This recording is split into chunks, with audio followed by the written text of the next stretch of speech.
have an unidentified flying object.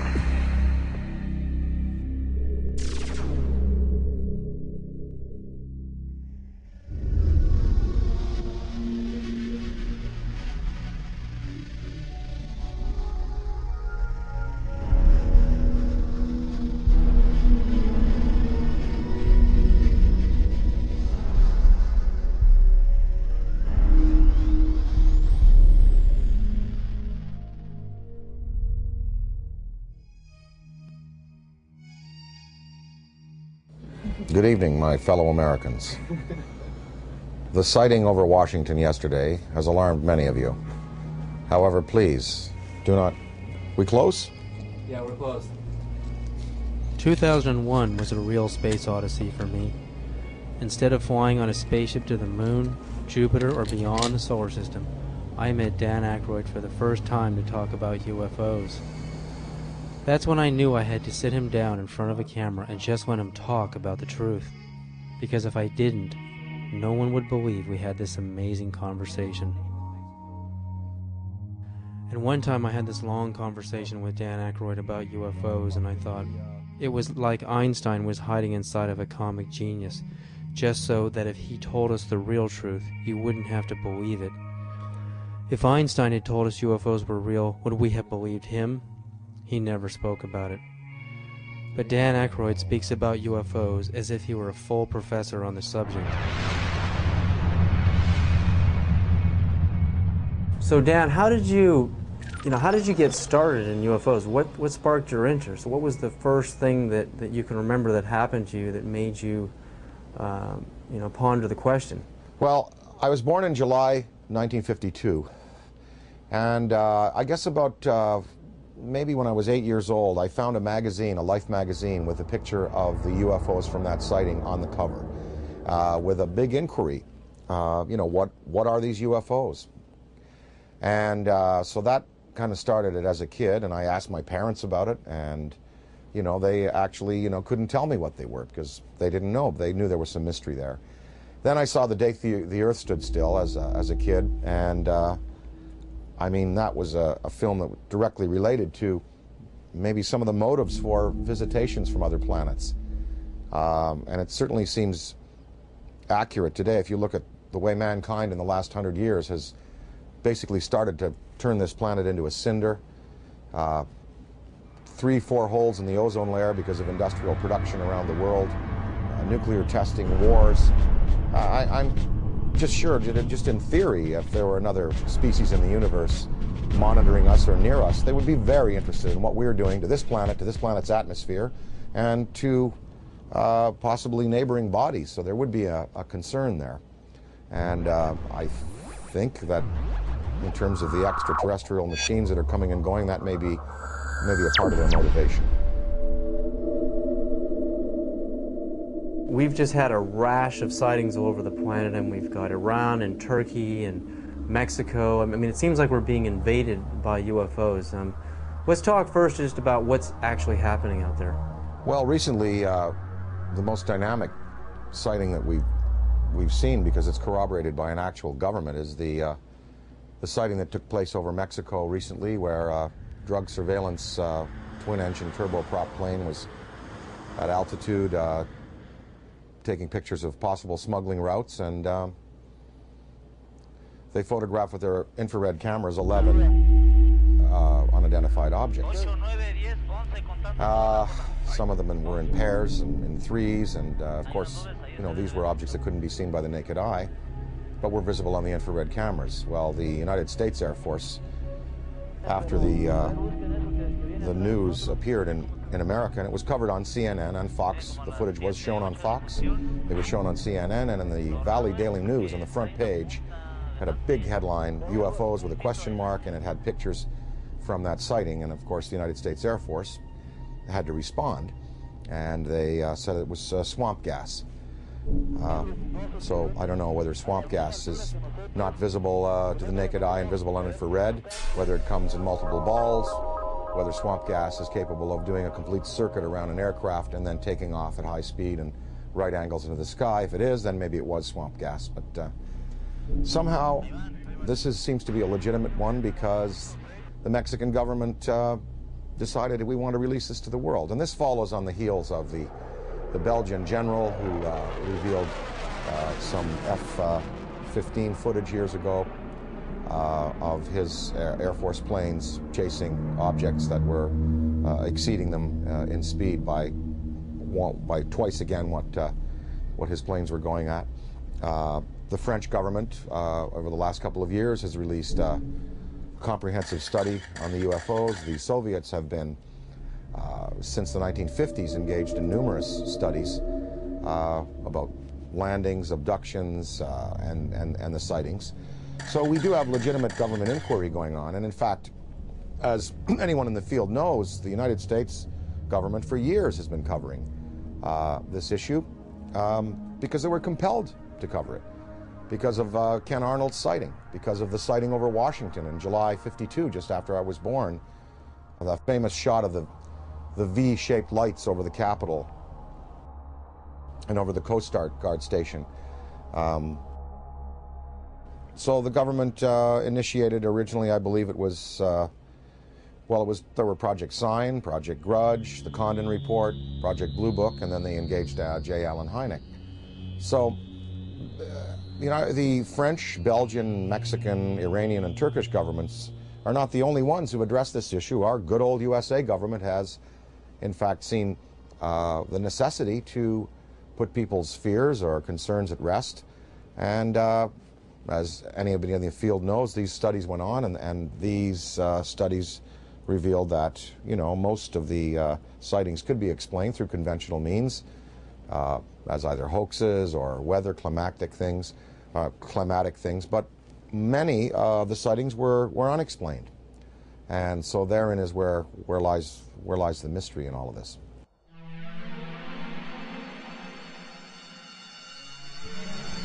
Dan, what do you think is the significance of UFO technology? I mean, obviously, these guys, the extraterrestrials, can come from one star system to another and visit Earth. I mean, recent headlines on CNN are talking about, and BBC, that we're going to run out of oil in 2026. We've got to get on to a better technology.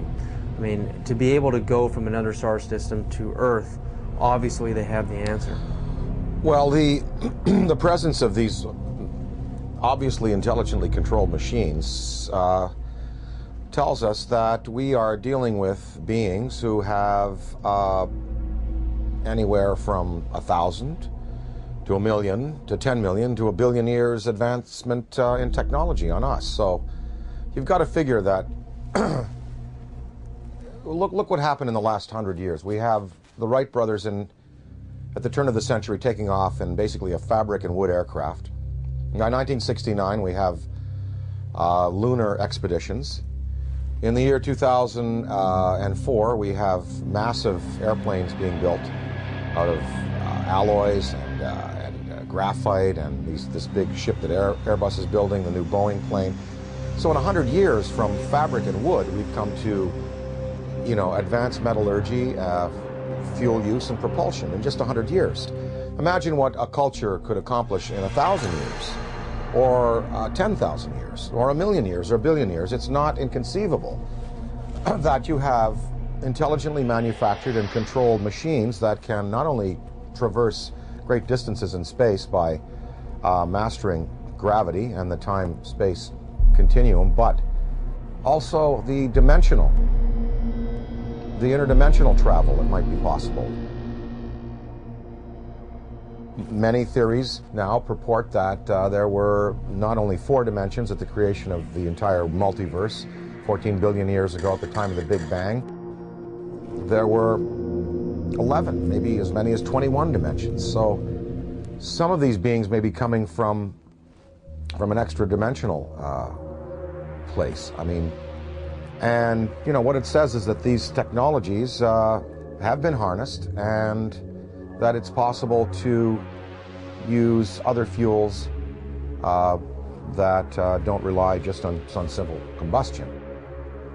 And there are many theories. I mean, some theories are that the military already knows about these forms of propulsion and lighter than air vehicles or metals that can be vibrated to a certain point where they become they become light waves, photons.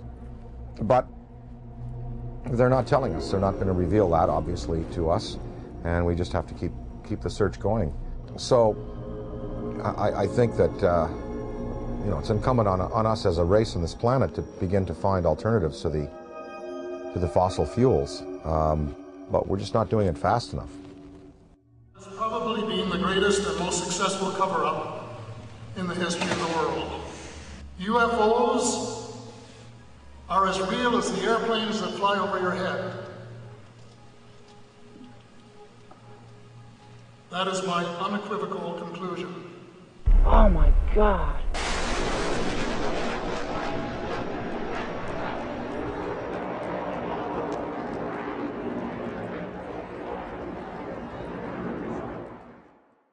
The Akyrod story, Dan, I mean, you appeared in a movie about the Akyrod story.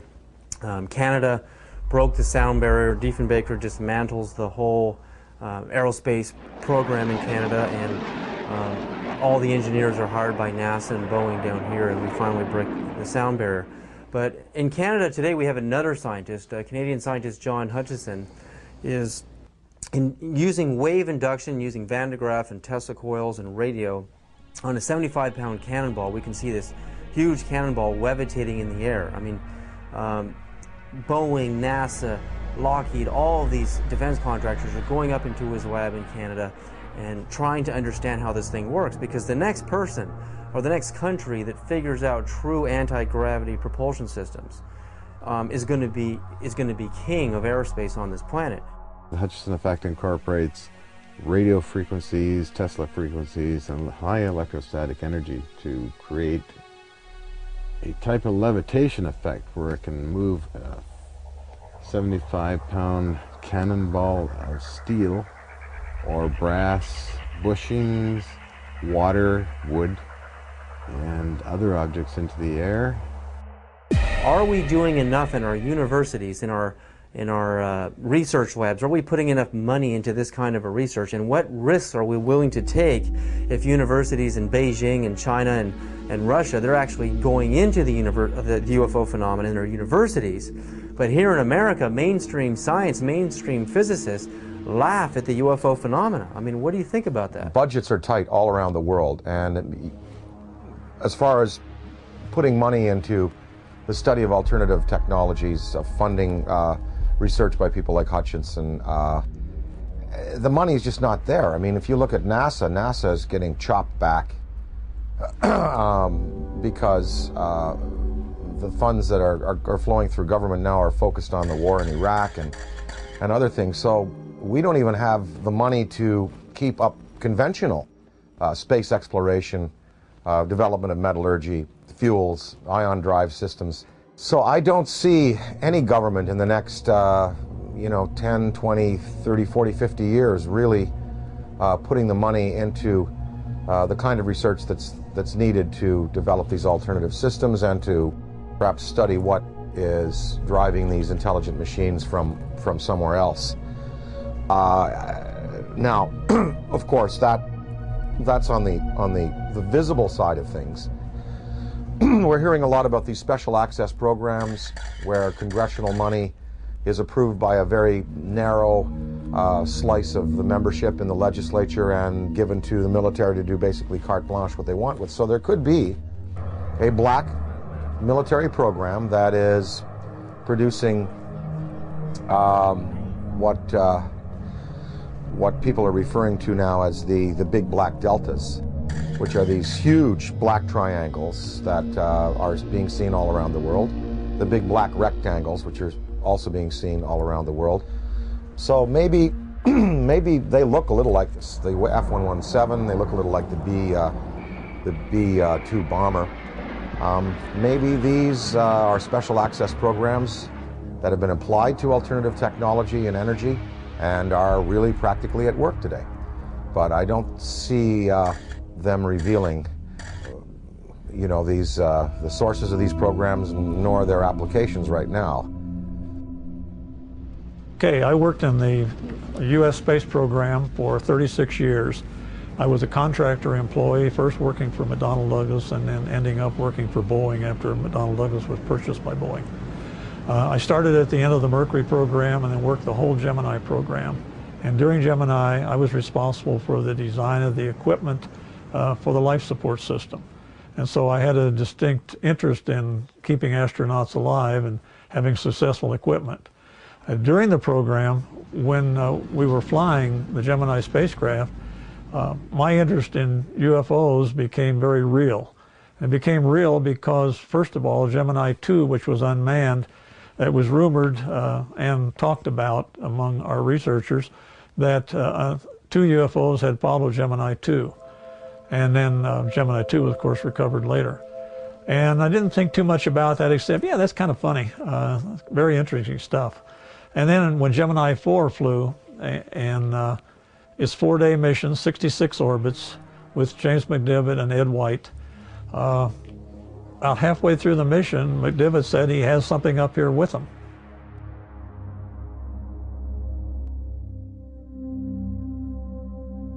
Astronaut Gordon Cooper is an American hero with a log of over 222 hours of manned spaceflight.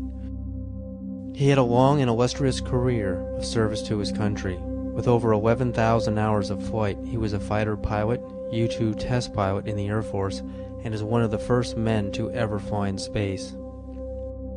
He orbited the Earth 22 times in Phase 7, the last of the Mercury missions, on May 15th and 16th of 1963. On August 21st of 1965, he orbited the Earth again on Gemini 5 and remained a backup for Apollo 10.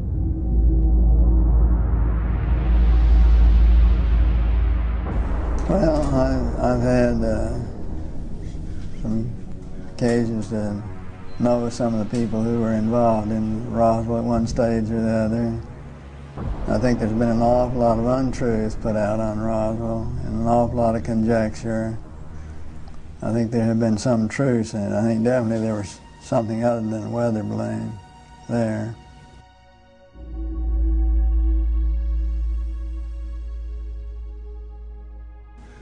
Very likely. I'd like to think they reversed engineered it and did something with it. You know, did some benefit with it, which would be the logical thing to do, but I have no way of knowing whether they did or not. Within hours of the crash at Roswell, U.S. General Nathan Twining designated the visitors as enemy aliens. It appears from his book that Colonel Corso agreed with that assessment, and that it has remained as official U.S. policy ever since. At that time, however, it was an enemy, quote unquote, about which the U.S. could do nothing, because the visitors were so technologically superior. That led to the recommendation that the discovery be treated with the utmost secrecy, to the point that the crash at Roswell didn't happen and that UFOs don't exist. The rationale was that the ordinary public couldn't cope with the news and might easily panic. Area 51, Dan, I mean, we hear stories from Bob Lazar, we hear stories about alternative space program theories, you know, we're building UFOs and reverse engineering UFO technology since the saucers crashed at Roswell and the plains of St. Augustine, and we have reverse engineered that technology today. That's the theory, and NASA is just a smokescreen program. If we really have true anti-gravity technology today, why aren't we using it in our military? Why isn't it evident in the war in Iraq? Why don't we use it to demonstrate superiority on the planet? And if not, if all of this is just conspiracy theory and we really don't have this technology, again, are we willing to take the risk of losing air superiority on this planet by letting the Russians or the Chinese or some other country, even the Middle East, actually engineer this kind of UFO technology and conquer the world? Are we willing to take that chance? Well, I think, again, as far as military applications, maybe they are being used already. Maybe We don't know. Maybe they're being used in a surveillance capacity. As far as weapons that could be associated with such vehicles, one would have to think that if the propulsion system is as sophisticated as it would need to be to have these vehicles just hover, stop, noiselessly take off at right angles, do 3 to 5 to 6 to 20,000 miles an hour, one would think that the military application would then take the form of, rather than rockets and projectiles, that probably a particle beam would be used, some kind of a laser, some kind of a disabling beam to disable equipment, to cause disorientation among men and troops. And of course, we have seen no evidence of this. I'm not sure that the U.S. military would want to play that card right now, because after all, the war in Iraq really is a conventional war. We have air superiority there already. There is no Iraqi Air Force. There was no Iraqi Air Force. We, in the United States, we have air superiority basically over the rest of the world. I'm sure there's some pretty hotshot MiG pilots in China and Russia. But I think if you put our Air Force up against any Air Force on this planet, we would prevail without the use of advanced technology of the type we're speaking of. So I think that the U.S., if they have these things, they would probably save them for a more drastic confrontation, perhaps a confrontation with beings that have the potential to be superior over us in terms of the applications of aviation today. So maybe these triangles, the big black deltas, the rectangles, are the next wave of the U.S. military's defense against what some might perceive as an extraterrestrial or extra-dimensional threat. Maybe these weapons or these flight systems now are being prepared to confront a race of superior beings that could have designs on the planet that are malevolent. I think it was Lord Hill Norton, or one of the British Air Force Defense Ministry staff who was assigned to study UFOs in the 50s. After he retired, he said that in his estimation there were 23 different species of being visiting the planet in numerous types of vessels. We know from the NASA UFO studies that you've done, and I think that theory, there's nothing wrong with that theory that I can see that doesn't point to what you postulate, and that is that there are benevolent beings that are trying to heal the planet, hence the size of these ships that we're seeing in the STS cameras, and the fact that the ozone has holes in it, the fact that water could be a healing element there. What are these lifesaver-shaped little Dropostone-shaped ships conveying to our planet? Well, we see them coming into the atmosphere, and on the STS tapes and other forms of exposure, they're not releasing personnel, they're not releasing projectiles, and no harm has come to the planet,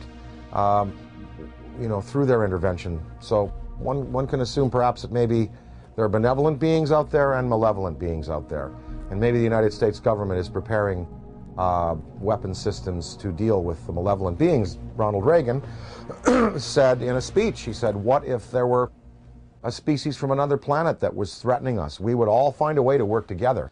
And one can only think about the Star Wars system and the fact that there we had satellite-mounted cannon. Well, they'd be good for shooting down rockets. They also might be good for shooting down other invasive vehicles that are coming into our atmosphere. Ronald Reagan himself spoke about a UFO sighting that he had when he was governor of California in the Beach King Air that they used to use. They were coming from Sacramento. His wife was with him, Sacramento to Los Angeles, and a saucer clocked the plane for a good 45 minutes. And Reagan spoke of it to a lot of people. And I think maybe, you know, part of his motivation in getting the Star Wars weapon system up might have been that to prepare ourselves for the day when other beings might come to this planet with designs of, who knows, taking minerals without authorization, taking people. You know, we're probably just going to have to wait to see. I occasionally think how quickly our differences worldwide would vanish if we were facing an alien threat from outside this world. Colonel Corso makes it clear that the Reagan administration's Strategic Defense Initiative, appropriately dubbed Star Wars, was primarily designed for use against the alien intruders. His contemporary successor, the anti-missile defense system, is also being designed with that as one of its principal objectives. It is true that a case can be made for attempting to provide a shield against the Russians and Chinese, although everyone knows that the Russians are not going to embark on a policy which would result in their total destruction. It is equally true that they, too, are aware of the visitors and know that the perceived threat from the visitors has been a major consideration in the planning of the anti-missile system.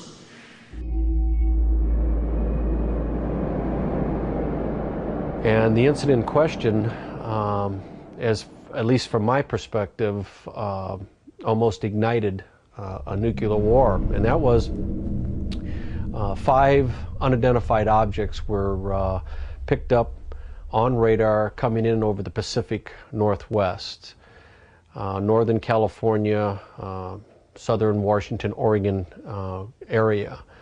As these objects approached the coast, Strategic Air Command went on a alert. We were in a defense condition, or what is referred to as a DEFCON, Defense Condition 3, which means that the nuclear forces were ready, but they weren't on a ready stated alert. We elevated that to Defense Condition 4. Defense Condition 5 is launch. When we went on our alert, the Russians were also monitoring our nuclear armed forces as we were theirs. And so they knew that our bombers had gone to fail-safe. They knew that the launch codes had been given. They also knew that the hatches on the ICBM missiles had been removed and that we were getting ready to do a launch.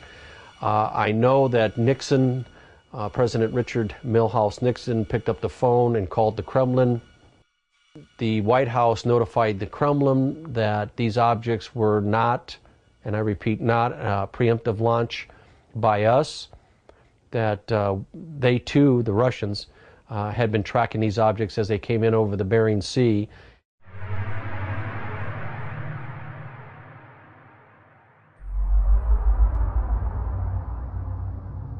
Probably moved 100 miles in a matter of a second or two.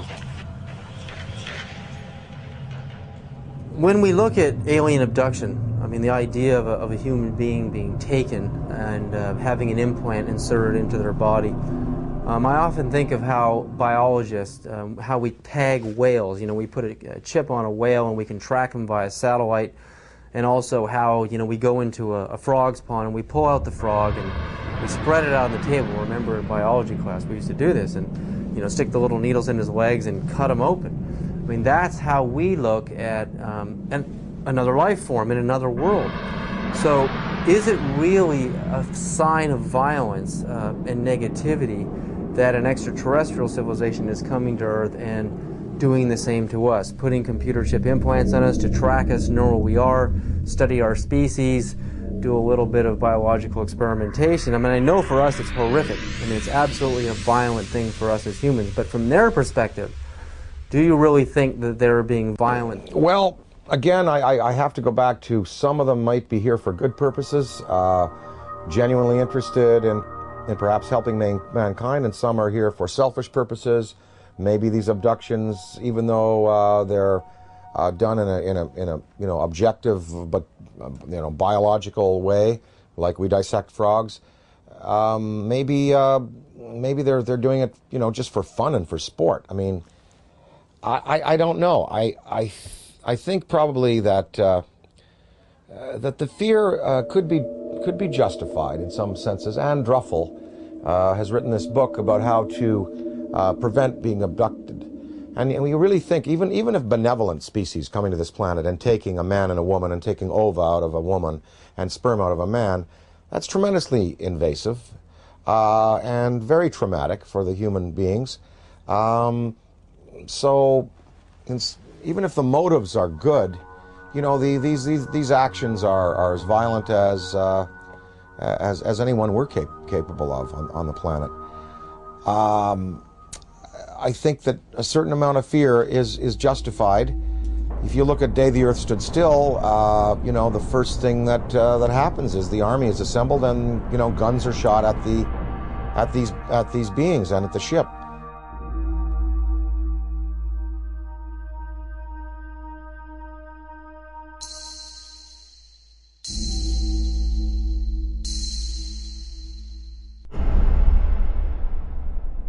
I addressed the question to Dick Cheney because I say the most important question to put to any high-ranking official is not what do you think about UFOs or have you seen one. The most important question is, have you ever been briefed on the subject? Did someone walk in your office and tell you what's going on? Because if someone walks into the president's office or some high-ranking official and briefs him on the subject of UFOs, it is for real. It's not imaginary, as the government has been saying for 60 years. So I asked Mr. Cheney, this is 3 months after he became vice president, I asked him on the air, and this is still on Diana Ream's archives, Mr. Cheney, in all your jobs in government, have you ever been briefed on the subject of UFOs? And if so, when was it and what were you told?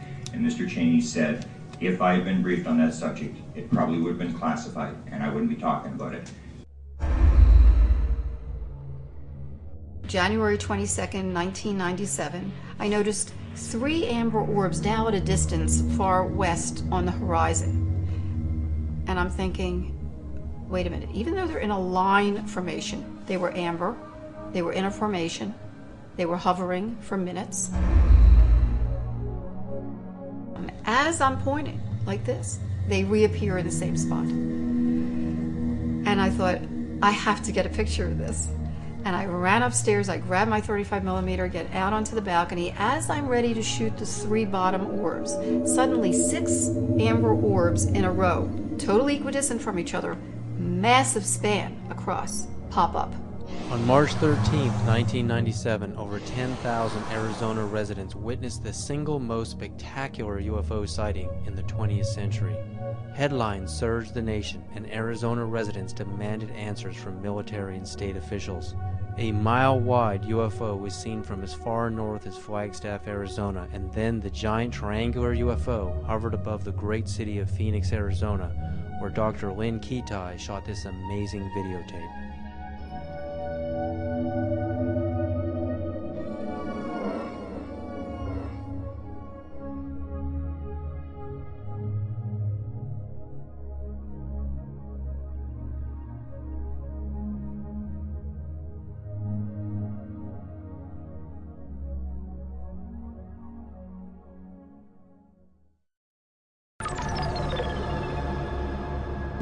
When we go out into space and we're exploring the cosmos out there and we're looking for signs of extraterrestrial life, what kind of a communication are we going to send out? I mean, if Dan Akyrod was the ambassador, if you were the ambassador for Earth, what message would you teletype to ET? If I were to speak for mankind to these beings that were coming here, I guess what I would say is, you know, let's go to some neutral place. Let's have a meeting with scientists from all around the world leaders. Let's sit down and basically have a sort of a forum with you, the extraterrestrial or extra-dimensional beings. Let's sit down and kind of get to know each other. And, you know, human instinct is pretty good, and I think you know, it would almost like be a sort of a G8 style kind of summit with world leaders, scientific leaders, and these beings, and you'd sit down with them, and you know, after about a week, or even a couple of days, or maybe a few hours, you would really sort of get a sense of what they're up to. But of course, you know, childhood's end, Arthur C. Clarke's great story. It looked like these beings were benevolent, even though they had a malevolent appearance. And in the end, we find out that they meant no good for our planet. So I think it's important that some branches of the military and police be briefed on these in a very real sense, and be told, you know, they are real, people are being abducted, there is mind control in play here, and that we do have to be vigilant. Now, if we knew that there was a purely benevolent race, like if something happened in Iraq where all of the electronics went out in the American military and all of the insurgents' rifles jammed, or we saw all of the polluted waters in North Carolina from the pig farming completely healed overnight, and different signs like this, then we would know we're dealing with a benevolent species, and then we could really be open and welcome. But then again, we would have to be cautious, because beings with that much power could give the impression that they're here to help when really they're not. So the verdict is out on all this. We just don't know which ones are benevolent, which ones are malevolent, and the degree to which they're going to continue interacting with our planet. But what would really help is if the United States military and police and government open it up to their staffs and say, look, this is something we really do have to consider, because, you know, maybe the defense, the survival of our species could well be at stake. If you look at the history, you know, from, say, Ken Arnold's first sighting in '47, going back to the Bible, Ezekiel's wheel, going back to the medieval manifestations of little saucers and UFOs, that painting of the Madonna that's very famous, in which it appears, up to now, there have been no mass murders by these beings. There's been no mass destruction of cities, but hundreds of thousands of people have been taken out of their lives, subjected to surgical experimentation, released back into the population, and are suffering trauma today for it. That is not good.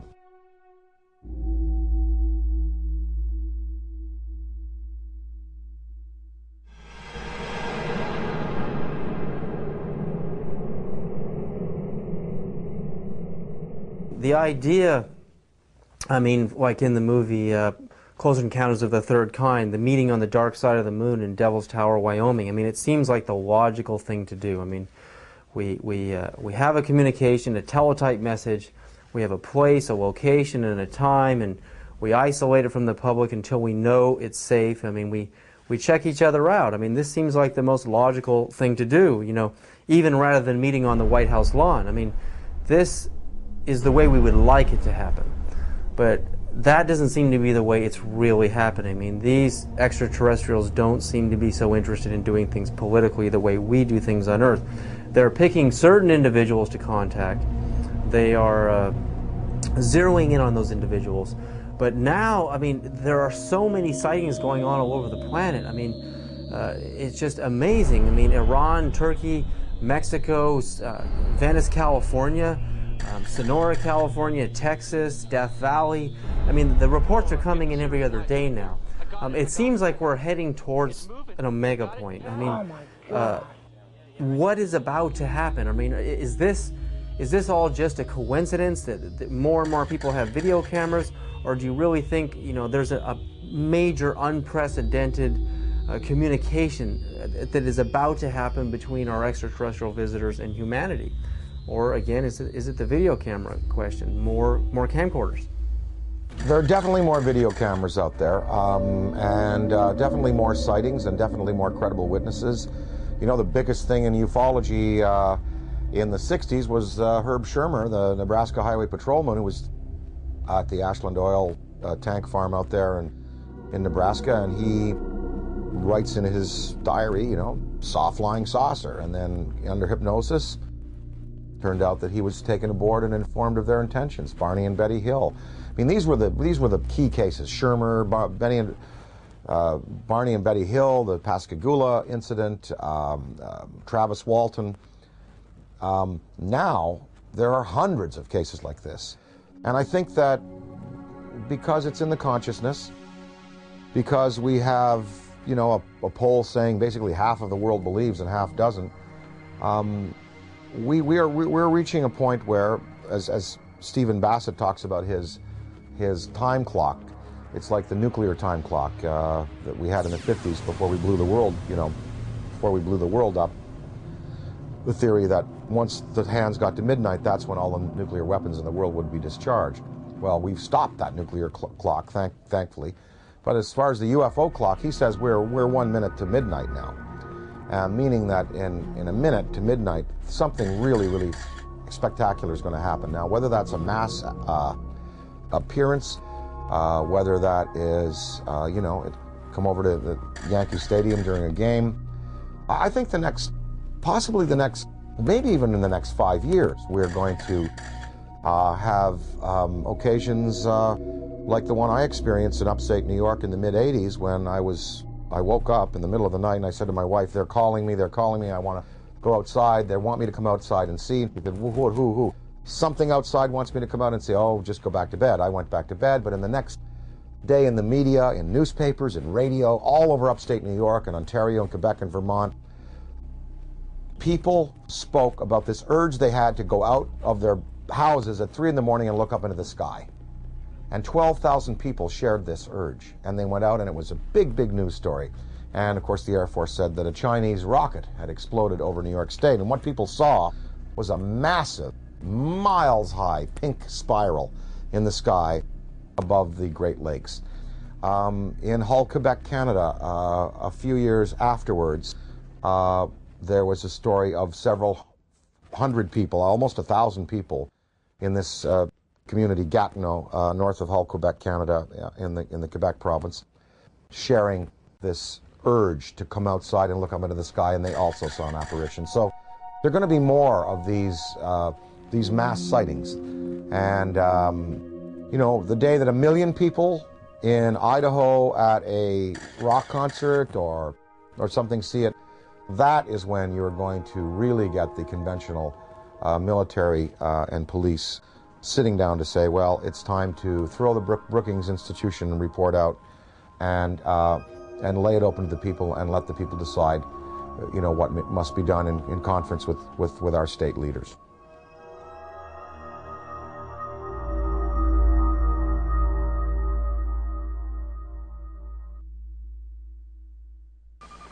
Looks like you got an object right in front of you, Mark. Can you look out there? I'm not sure what you're talking about. Never mind.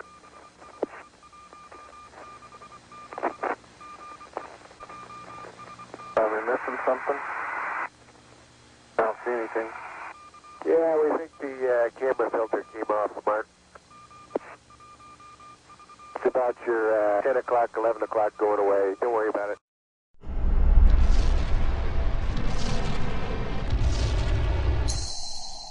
There have been so many celebrities. I mean, like people like David Bowie and John Denver, many people who have been interested in UFOs, but also in the idea of going into space.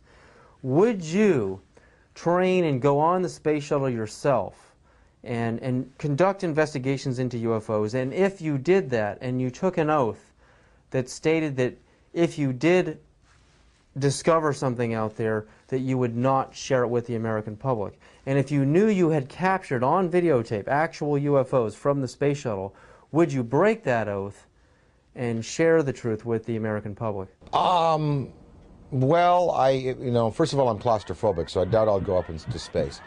But if I were to go up into space, I would have to say, look, you know, what we see up there and what we find, you know, we're just gonna have to throw out that law. There's a law. According to NASA's Space Act, signed on July 29th, 1958, Section 102, Paragraph C, Subparagraph A, we read, information obtained or developed by the administrator in the performance of his functions under this act shall be available for public inspection, except information authorized or required by federal statute to be withheld and information classified to protect the national security. Would NASA consider contact with an extraterrestrial civilization a threat to national security? And if they did, would they classify it to protect the national security? So I would have to say, no, I couldn't agree to non-disclosure. I really couldn't if I saw something or photographed something. But I can see where other people, wanting to do the best for their country, wanting to serve their country in a legitimate way would say, yes, I will not disclose. And this is based on the Brookings Institution report from the late 50s, which, Congress commissioned, which said that if the existence of UFOs were revealed to the American populace would not be able to handle it. They would defy church authority, police authority, military authority, governmental authority. They wouldn't go to work. They would sort of cast aside the mayors and governors and presidents and go, we want to talk directly to these beings. We feel that these beings should, have their case put to us directly by them themselves. I think the American populace today is ready to handle the concept that what we live in, the 4 dimensions of height, length, width, and time, is not all there is. There are more dimensional realities. There are advanced beings with machines that can skip from dimension to dimension, from galaxy to galaxy, using the Einstein-Rosen bridges, the wormholes. I think the American people, I think half of them know, and I think the other half, with the proper evidence, would be ready to accept it. It's going to take a mass sighting for the U.S. government to finally say, look, we're going to come on side with France, Belgium, Mexico, Turkey, Iran, and we're going to tell the truth, and we're going to reveal what happened to Tom Mantell when he went up in his P-51, what happened in the Great Lakes when I believe it was an F-104, I believe, was scrambled over the Great Lakes in the 60s. What happened to him? I think that if you have that type of sighting, then there'll be no choice. Interdimensional travel. I mean, not just traveling through our dimension, but going into alternate dimensions, Dan.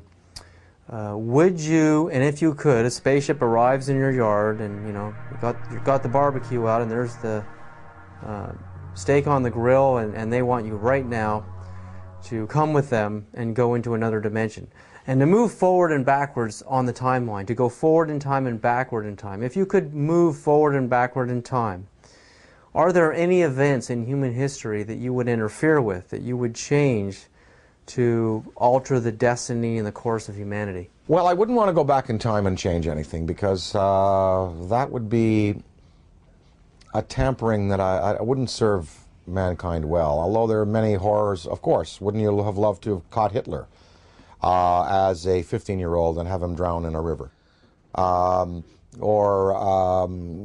Because then we could have solved the Holocaust problem, and then World War II may not have, well, look, there were 2 guys. There was Otto Dinkel. You ever heard of him? Well, he was an orator hired by the German army, just like Hitler was, to speak. If Hitler died, maybe Otto Dinkel would have been the guy that would have gone on with this rabid anti-Semitism and wiped out 9 million people. Of course, one thinks of those things, but you don't want to go back in time and play with events, because where we've come to today and the improvements we've made in human rights and in regarding ourselves as sacred, they've come because of the bad things that have happened.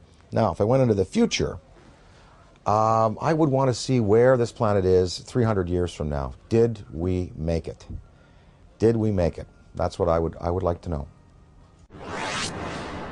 I mean that from my knowledge of the world that I see around me, I think that it is much more likely that the reports of flying saucers are the result of the known irrational characteristics of terrestrial intelligence rather than the unknown rational ethics of extraterrestrial intelligence.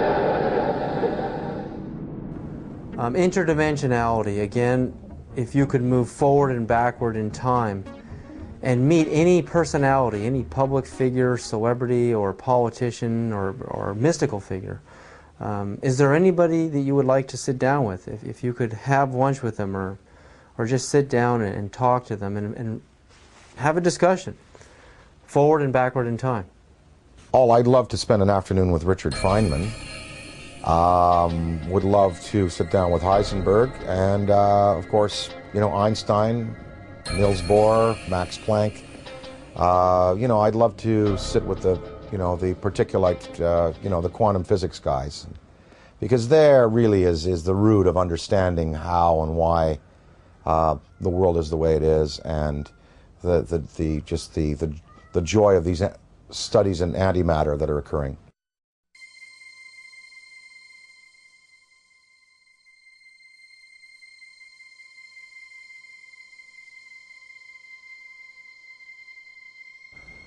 Everyone you picked is a physicist, a scientist, and I often think about how spirituality and science are merging, how they're kind of coming together. I mean, what ancient civilizations thought of a universe was really the Earth and the Sun and a few planets. And now with the advent of the Hubble telescope, we can see that the universe is far bigger than the ancients had ever imagined. So while science and religion are merging on some ideas, in other areas they're just far off. But to make matters even more complicated, the idea of parallel dimensions or parallel universes, I mean, it's just getting so vast out there. How do you map a multiverse? You know, I've talked to some guys, they say that fifth dimension, sixth dimension, could be right here by my ear and could be a millimeter wide and a millimeter across. You don't, you know, because you're talking about, you know, dimensions that defy any kind of dimensional understanding. And, you know, there was I forget his name, he died recently, in the last 2 years, but he proposed that there are parallel realities just because of the way we go through time. Like, here we are in this interview right now. Well, what I said and what you said and what we all did 2 minutes ago still exists somewhere. Because we just did it. It's there. It's like a wake we've left. And if you had a time vehicle, you could go back to 2 minutes before and stop and see what we're doing 2 minutes before. You go back to your high school days. You go back to your days as an infant. And those realities are still existing alongside what we're progressing through. You know, it's all a beautiful, beautiful mystery. I am here because I am a writer, a performer. I find it entertaining. I'm not a scientist. You know, and I'm not a theosopher or philosopher. And you know, I am just here because it is enormously, enormously entertaining. And mysteries like this are challenging. And it's really, really fun to contemplate that, you know, there may be beings out there who are concerned about our planet and who may give us the opportunity to advance ourselves. It's really fun to contemplate.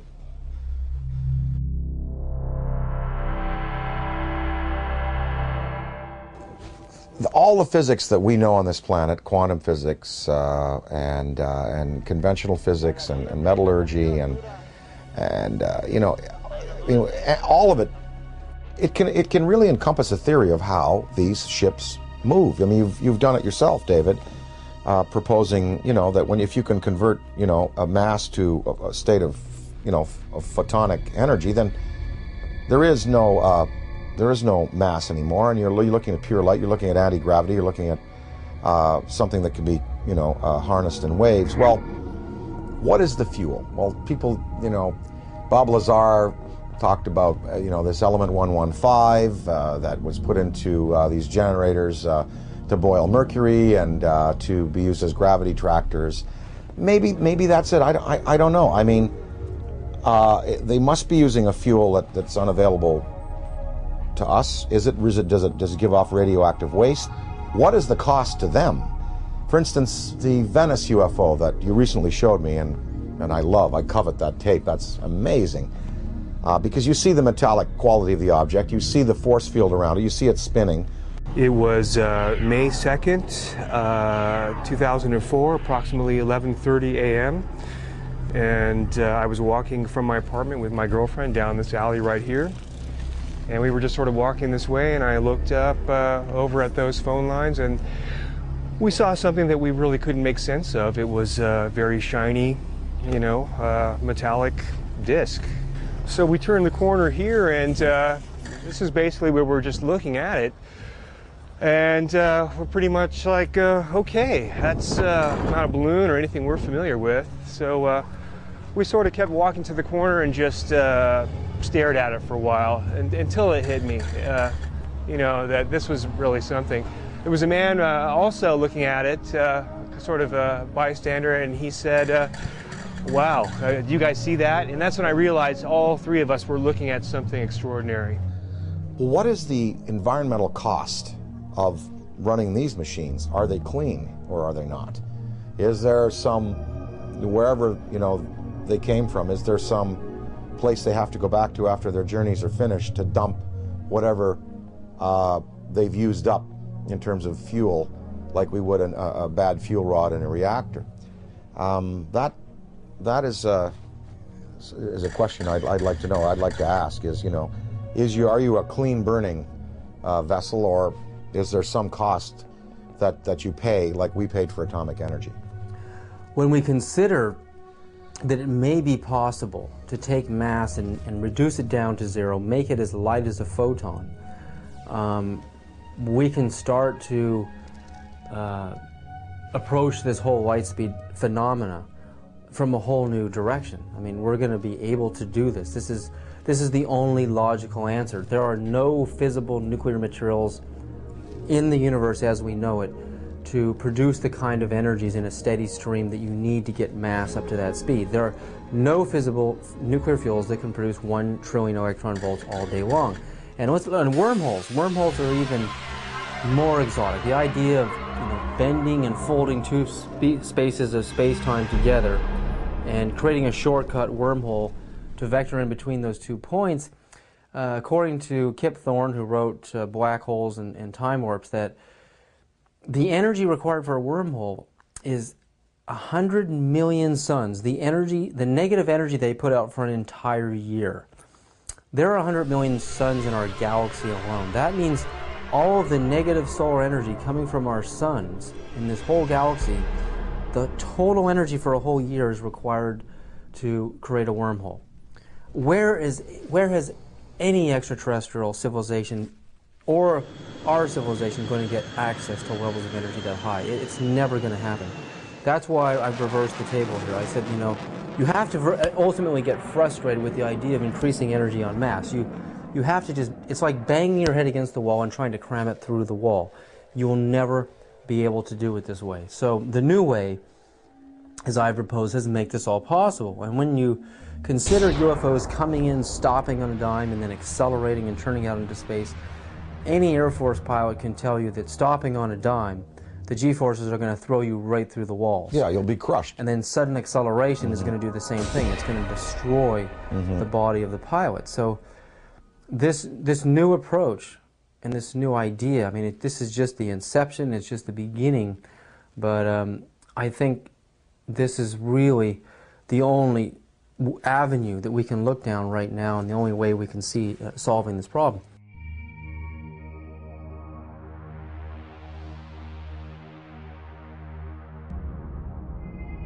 While Gordon Cooper was an Air Force pilot stationed in Munich, Germany in 1951 in the 86th Fighter Bomber Group, where he flew F-84s and F-86s, Cooper testifies to having chased disc-shaped UFOs that outmaneuvered the most advanced fighter jets of our time. We were flying in Germany, and we were flying F-86s. And they would come over and do the same maneuvers that we make, except every once in a while one of them would go zip. And you just can't do that in a fighter, a conventional fighter. They're just typical saucer shape, double lenticular shape, metallic looking. Well, yeah, they weren't just random. They were flying fighter formations, very definitely under positive control.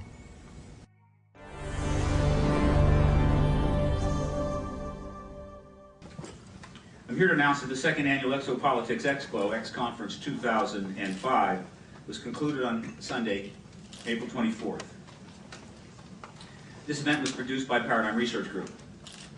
26 speakers and panelists presented to 450 attendees over 3 days. It was a unique event which focuses on the political, governmental, and social implications of extraterrestrial-related phenomena. It is produced by PRG as part of the emerging activist movement seeking to end a government-imposed truth embargo regarding extraterrestrial-related phenomena.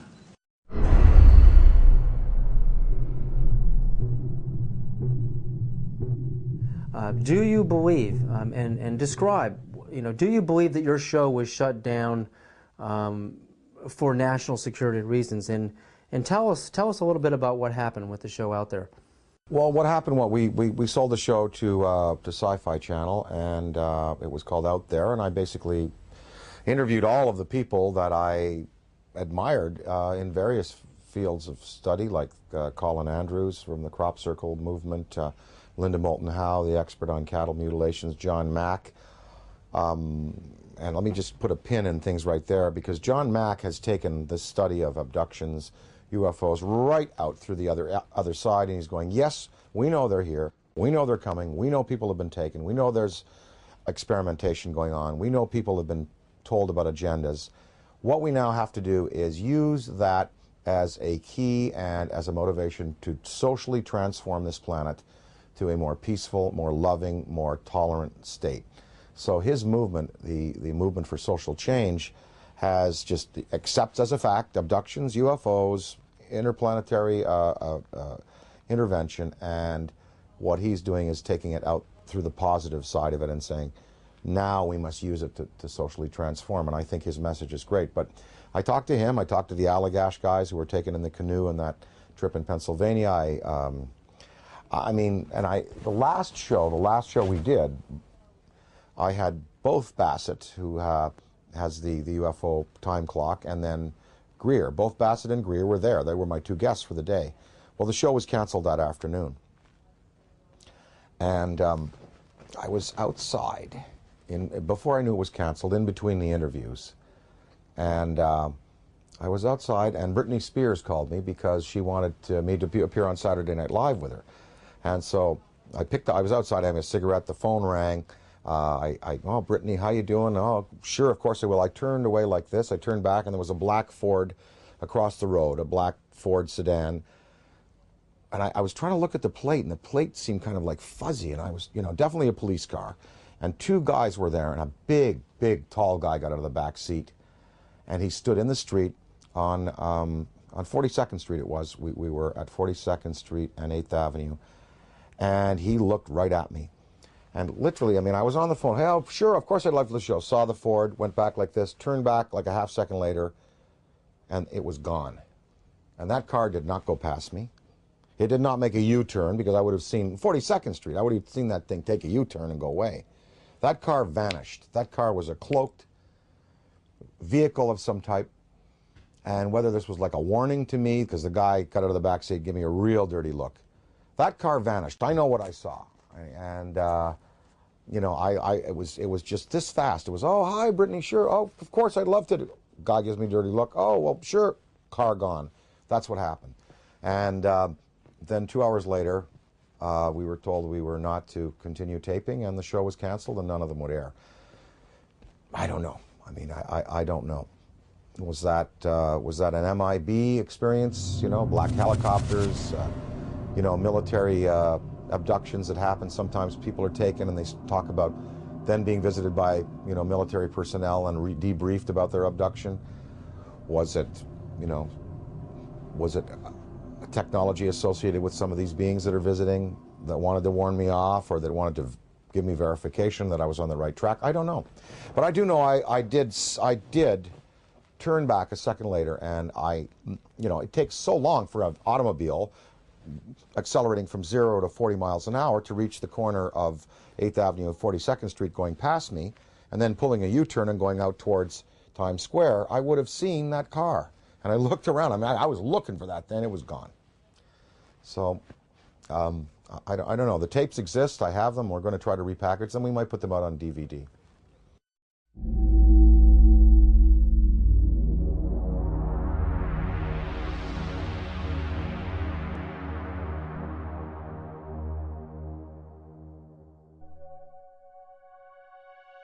I was having some cameramen film the installation of a of a precision landing facility we were putting in right on the edge of the dry lake.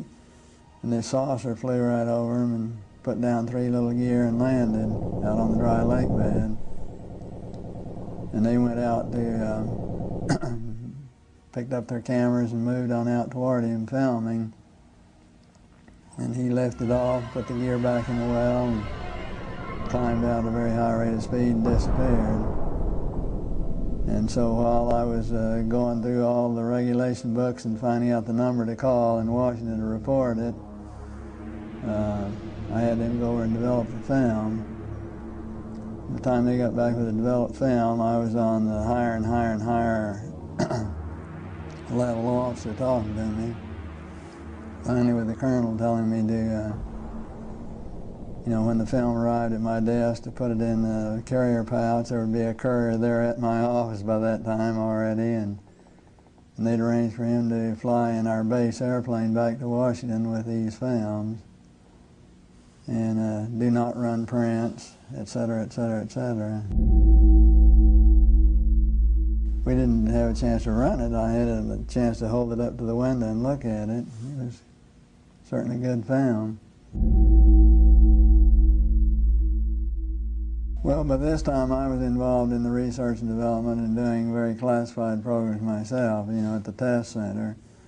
So I knew that we didn't have any vehicles of that kind, and I was 99 9/10% sure that the Russians didn't have any of that type either. So there certainly was, at that point in time, there was no doubt in my mind that this vehicle was made at some other place than here on Earth. Yeah, well, Buck Rogers and Flash Gordon coming true. Dude, I got it, man. Probably moved 100 miles in a matter of a second or two.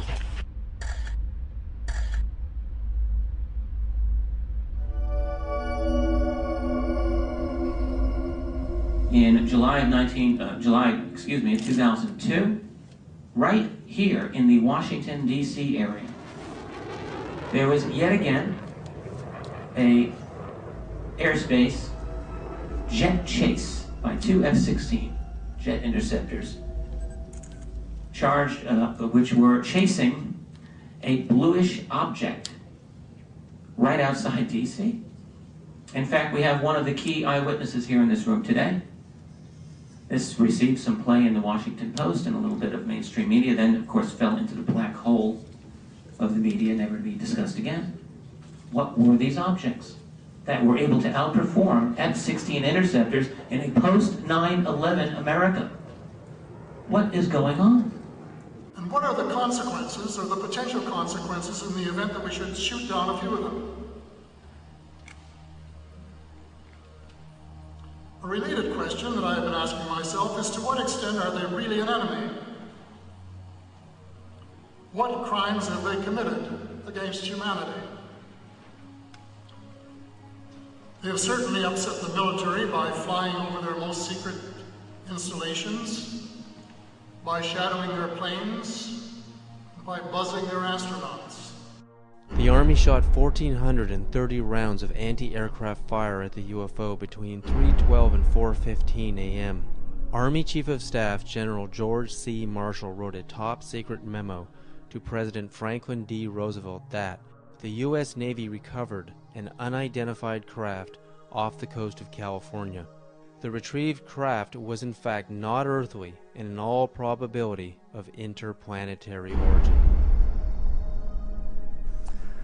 I mean, to me, what this is all about is not just, looking up in the sky and saying, wow, there's another UFO, yet another sighting. I mean, it's about exploring the phenomena. We have to get past denial. I mean, everyone is stuck at denial. I mean, mainstream science says the phenomena is not happening, and they don't take it seriously, and they try to sweep with them half the world. But over 50% of the American population, according to polls, believe in the UFO phenomena, and the government just buries it. Well, there's some media that are guilty of trying to suppress, and there are some media that are just throwing the story out there. Now, this Mexican sighting, we had coverage on Fox, we had coverage on CNN, and in the Daily News in the Valley here, we had a front page article, you know, with the pictures and UFO, big question mark, and I mean, they were treating it. I think increasingly now, the media has to take into account that this is a reality. And I think, again, to go along with the theory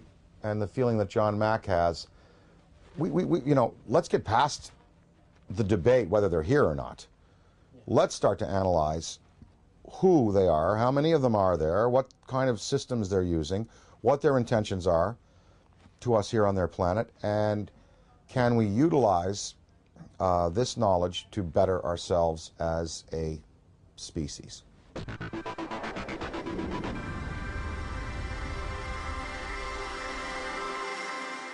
With the advent of the Hubble telescope, I mean, when you see how big it really is out there, and the idea that we're stuck on this myopic little ball, we're just glued to it, we can't get our eyes off of it. It's more of a mystery now than it ever has been. Why we're stuck here, and there's got to be a way to decode the matrix and finding out how these craft work, you know, how we can get out into the universe ourselves. I mean, I think that's what this is really all about. It's not about trying to prove it whether it's right or wrong. It's trying to, it's like when the first time man saw a bird fly. Well, the last UFO symposium conducted by MUFON, they sent me the book of the speakers. There were many, many scientific people in there, many astrophysicists, celestial mechanics experts, metallurgists, you know, people who've been consulted on these cases over the years. No, I mean, when you have John Callahan, an ex-FAA supervisor, saying, yep, they're real. When you have John Schuessler, who was a Boeing engineer, now running MUFON, and saying, yep, you know, they're real. When you have, you know, pilots and personnel in the police and military coming forward in the Rockefeller Report and in the Disclosure Report saying they're real. When you have a Belgian general on television showing you a tape from a fighter which is filming an object escaping at high speed, when you have this Mexican case, you know, I think we can pretty well put it to bed and say, yep, they're here, they're doing things to us, with us, interacting with us. Whether we've had, you know, official military contact, again, that goes into the black box area, but there should be no debate anymore. UFOs exist. They are intelligently manufactured and guided technology from somewhere else, not this planet.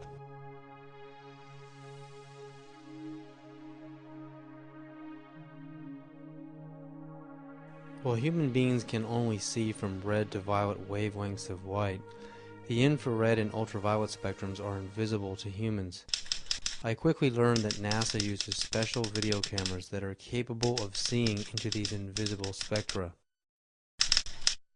The tether has broken and is going away from us. Get it on the TV, Claude. Please get it on the TV. After the 12-mile-long tether snaps, several days later on an orbital pass, the cameras find something that should not be there. In the NASA STS-75 tether incident of March 1996, we find NASA using ultraviolet light-sensitive video cameras. This is where some of the largest UFOs ever caught on videotape have been captured. Huge dish-shaped luminous UFOs swarm the tether. We know the tether is 77 to 100 miles away from the cameras on the shuttle. The UFOs pass behind the 12-mile-long tether, so we can therefore use the 12-mile length of the tether to measure their minimum diameters. Some measure between 1 and 3 miles wide, making them literally motherships. In Project Blue Book files, UFOs with these same features have been reported several times as shiny metallic discs with dark centers. Specifically, in the invisible infrared, Trevor James Constable, a retired World War II radar operator from New Zealand, has photographed many UFOs with the same features, translucent discs of light with dark centers.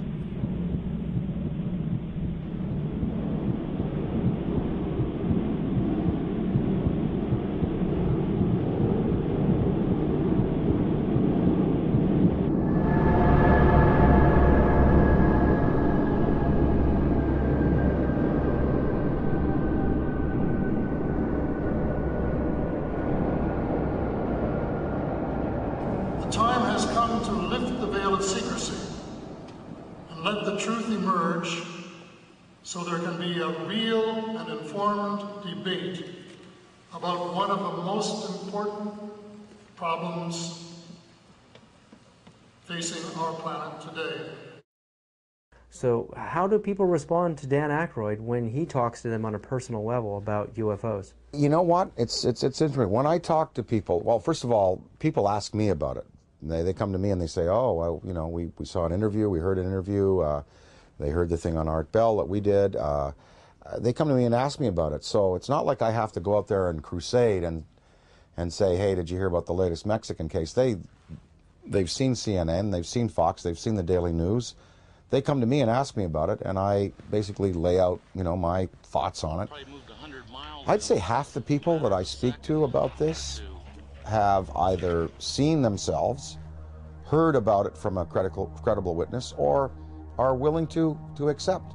The other half, totally not. Harold Ramis, my good friend and collaborator, does not believe, will not accept until, you know, hard proof is presented to him in the form of, you know, something tangible.